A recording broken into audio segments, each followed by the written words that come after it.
We have heard about design as giving form, as recombination of different elements. We've heard about general education to the elite or to the masses, about the role of critical thinking, about teaching and research-based teaching, about the challenging object of the Anthropocene, and, you know, let's just start to discuss all these matters.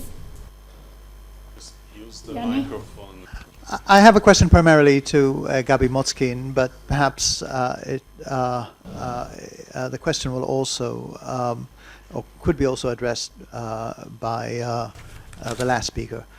Gabi, you have described various diversities and contingencies in the development of universities and development of the academic ethos. And you began by saying that you have more questions than answers, but I will press for an answer on this issue. Do you think there is still a unified ethos for academic institutions, encompassing the various strands that you were speaking about, which is more than niches? I refer to your pessimism too. Can we speak of such an ethos remaining, despite those contingencies that you have discussed, and the pessimism about the niches that was also expressed? And what might it be? Boy, what a question. You want an answer to that question, right? Absolutely. Okay. First of all, you know, the question of unified ethos for academic institutions. In academic institutions such as I grew up in, did have a unified ethos of a kind, but you always wondered what its connection was with the ethos of the society at large. No, but I think it's very important, because if you had not enough connection between the ethos of an academic institution and the ethos of society at large, the ethos of the academic community would eventually fade and disappear. And the reason is that they would either be isolated, like some Benedictine monastery somewhere in the hills of Spain, still maintaining the older traditions, or they would at some point be taken apart by their funding organizations. Now, this has really happened. And what has really happened is that, in fact, universities, and I'm just talking about the United States right now, have seen a massive decrease in public funding over the last 10 years. So that, in a way, the unified ethos of academic institutions is under attack because the viability of the institutions is no longer there. Now, what do you mean by a unified ethos? Do you mean that they have a unified ethos of research? Do you mean a unified ethos of how they impart an education? What kind of education they impart? Or both. And including perhaps I think the civic dimension as well. Well, that's where I have the problem, is the civic dimension. I think the research dimension is still to some degree intact, although the inroads are being made on that too, through the existence of high-tech corporations. And the real question is not whether it has a unified ethos, but what kind of ethos going forward an institution could have. It doesn't make sense to say, oh, we'll all be Humboldtian universities of 1850. They had a unified ethos, but it's not relevant to anything that we do in our world. I mean, I wish.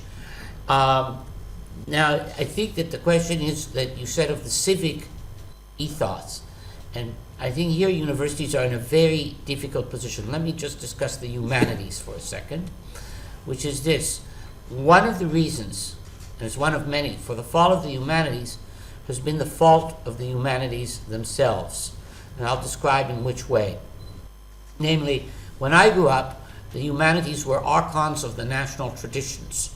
You were brought up and you were taught the great poems of the West or of the New England tradition. Perry Miller would give a course on the Puritans in New England, and everybody was expected to take that. beginning in the 1970s, the movements known as postmodernism and deconstruction, which were very invigorating for faculty, began to make inroads in the humanities. And they were great for faculty. I'm not at all criticizing them as research directions, but they completely destroyed the connection between the university and the larger society. Because that connection, to have professors who would get up and say, oh, I'm a Derridian, you know, the average banker or lawyer that I introduced met at those years would say, why am I funding this? And, you know, and because it was seen as extreme academic self-indulgence. In other words, the duties of a university has duties to a larger society. And those duties to a larger society are both ways. In other words, it serves the larger society, and it seeks to inculcate values in the larger society which will support itself. Because you want the grocer in Fresno, that's in California, to think that he's doing something by supporting particle physics research at the Lawrence lab, in Lawrence Livermore lab. And, you know, that's, when I grew up, that's what the grocer in Fresno thought. He thought it's great that my tax dollar is going for this, because he understood what he was getting in return, the advance of knowledge, and they signed up to that. So the unified ethos of the university is slowly being vitiated by the particularism and self-indulgence and lack of social responsibility of the academic community. And that is something that I don't think has an easy repair, but I think it's very important. It doesn't mean we all have to go back and teach Ben Sion Dinur's Zionism in Israel or something like that. But it means we have to think long and hard about what kind of relation we want to have with our society.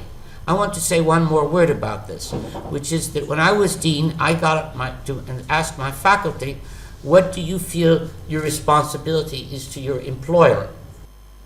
And they asked, who is our employer? And I said, well, the people of Israel are your employer, because that's the person who has employed you to do research in a dialogue with the people of Israel, because that's the people you're serving, is the people of Israel. And it's nice to think you're serving the international community, but German universities are paid for in Niedersachsen and Lower Saxony because the citizens of Lower Saxony think they get something out of funding research. And the degree to which they think these guys are just indulging their own frivolous endeavors will be the degree to which funding for higher education is cut. And I think it's very important to see that. I'm sorry, this is a subject that really gets to me. Ron, to me too. I hope that in this workshop we will discuss a question raised by Professor Helga Novotny, the relations between data and meaning, and the problem of the fear of meaninglessness that comes with a certain kind of knowledge.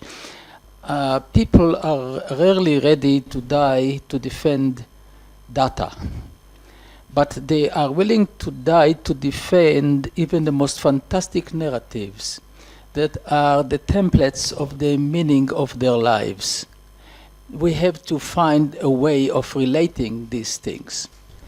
As for Gabi's concern about educating for wisdom, I want to mention something which is one of my favorite quotations. It's not the first time I mention it. From T.S. Eliot's 2 Courses on the Rock. He says the following: where is the wisdom we lost in knowledge? Where is the knowledge we lost in information? And I add, where is the information we lost in outformations, which is my concept for images? Would you like to respond? Well, I could go into a long discussion now about the challenges we face regarding big data. And we are continuously contributing to more and more data being produced. And I see, as I said, data are meaningless, but we see meaning emerging. And this is a process that has to be taken on. We need also to build this into a curriculum, because students and young people just grow up in this world. And there are no guideposts that we give them, or the critical thinking that is necessary to find out, to be able to distinguish. Critical thinking also is this faculty to make a distinction at the end. It's also a way of reflecting on limits, but to reflect on limits in a subversive way. So this must be part of the way how we introduce critical thinking, not only with regard to texts, where we have gotten quite far, not only with regard to institutions and structures, but to this vast amount that data that is now engulfing our life, that is creeping into all the institutions. We have a governance by numbers. The new public management is governance by numbers. You can criticize it, but in order to move on, you have to be able to create new tools that are subversive tools and to use them as a leverage against what is being built around us. Two more questions. Can I just one sentence to this big data issue? I know you don't mean it, but T.S. Eliot may have meant it, and so I want to correct it. We shouldn't consider big data as raw materials. Is what? We shouldn't consider big data as raw material. Their production is highly constrained already by the technologies and the structures that we have. So they are not neutral and just need to be interpreted. If anything, they need to be reinterpreted and repurposed for that matter. And there are strategies, for instance, by Paul Edwards, is one of the scholars dealing with the Anthropocene, who thinks of repurposing big data to get a better view on our planet. Of course, the data haven't been produced for that matter, but they may be repurposed for that matter. Well, just one sentence here, if I may. The data are collected for purposes that are not known to a large extent at the moment when they are collected. And therefore the purposes very often come in much later, and sometimes they're unforeseen. And therefore we need to not just to repurpose, but to be aware of what is happening. Dr. Kohl?